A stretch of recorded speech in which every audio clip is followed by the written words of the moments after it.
Mukhang serious mode na si James Harden at si Kawhi Leonard nang posterize pa ng big man si Daklo. Grabe yung laban, pumalag sa kanila yung Blazers. Pero katakot-takot pa ang nangyari sa player na to. Eto, tapatang Portland Trail Blazers versus LA Clippers. Kawhi Leonard at James Harden, makakalaban naman nila si Deni Avdija. Well, start ng first quarter, nagsimula sa opensa ng Portland Trail Blazers. First 2 points ay galing kay Deni Avdija.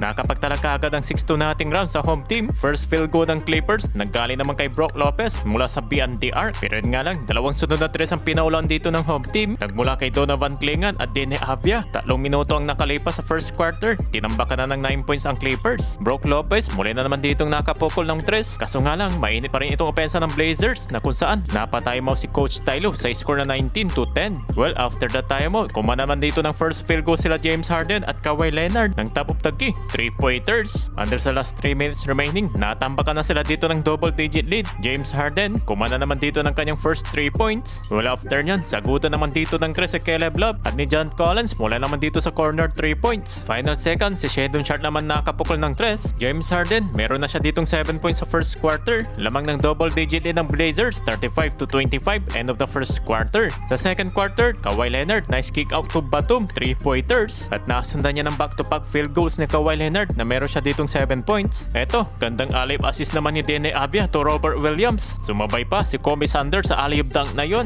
Kawhi Leonard, nabutatan naman dito ni Robert Williams sa play na to. Muling nakapukol naman ng 3 dito si Brook Lopez para may baba nila sa single-digit lead. Pero Tomarek Camara, agad lang yan ditong binawi. At ni Deni Avdija, sinundan naman yan dito ng step-back jumper kontra kay Batum. Hindi pa nagmimintis, 6 out of 6 sa field goals. At eto, James Harden, no look behind the back pass. With the extra pass, muling binalik kay Brook Lopez, wing 3-pointers. Leading scoring siya dito sa Clippers, total of 19 points. Napatimeout naman dito ang Blazers nang maibaba nila sa 2-point game sa score na 52-50. Pagkatapos dito ng timeout, bumalik naman sa momentum ng Blazers.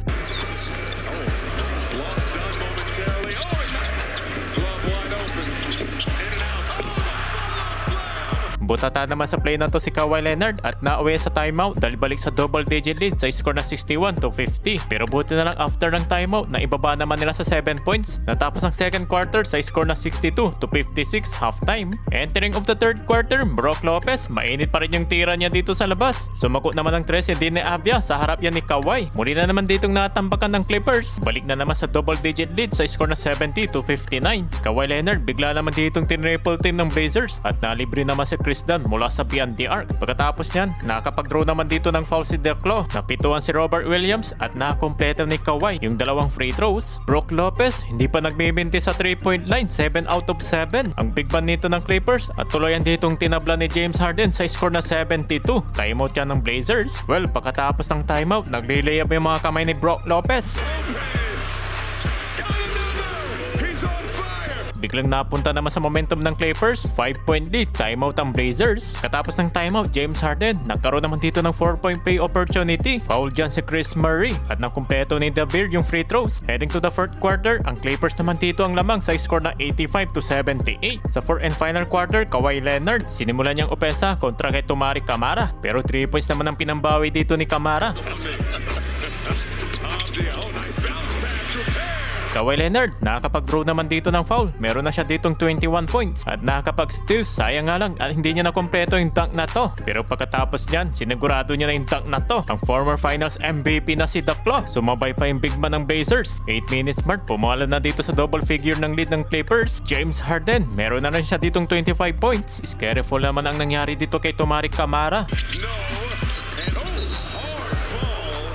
At mabuti na lang, hindi naman na-injured itong player ng Blazers. 105-91 under sa 3 minutes mark. Si James Harden naman to make over sa opensa ng Clippers. Back-to-back field goals para kay The Beard. At sa dulo, sinaluyan na dito ni Kawhi Leonard. Kaya sa huli, panalo ang Clippers.